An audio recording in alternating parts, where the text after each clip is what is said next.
В 2021 году в рамках национального проекта образования была построена новая школа в Насыркорском административном округе, которая стала настоящим подарком для местных жителей. Современное оснащение, просторные кабинеты и удобное географическое расположение. Единственный минус – не был предусмотрен тротуар с параллельных улиц, таких как Чехкиева, добираться было проблематично.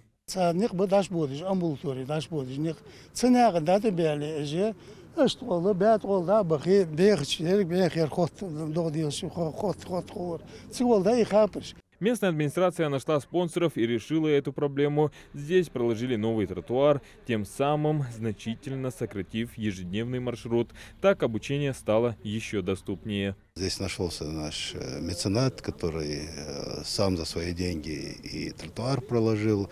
Дальше мы, конечно, здесь и освещение сделаем. Тут еще инициатива появилась, что и вот по другой стороне, там детишек много ходит, было бы неплохо тоже обустроить это тротуаром. Опять же нашелся тоже наш добрый житель, который тоже сказал, что за свои деньги вот этот тротуар Делщидов проложит. Администрация Назрани оперативно взялась за решение и другой проблемы. Жители переулка Полевой жаловались на слабое электроснабжение. Замыкание и низкое напряжение приводило к частым поломкам бытовой техники. По улице Халмурзиева, переулка Полевого были проведены работы по замене линии электропередач. То есть здесь были проведены работы по натяжке и прокладке кабеля СИП мощностью 35×4. В связи с многочисленными жалобами жителей, проживающих в данном районе.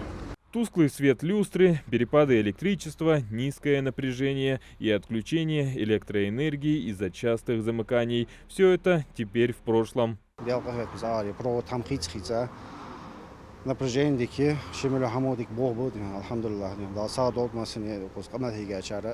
планах на текущий год у администрации города провести реконструкцию дороги по проспекту Базоркина, улицам Барханоева и Фабричной. А по федеральному проекту городская среда в Назрани обустроит сквер. Адам Гулоев, Алисхан Горовожев, Магаз 24.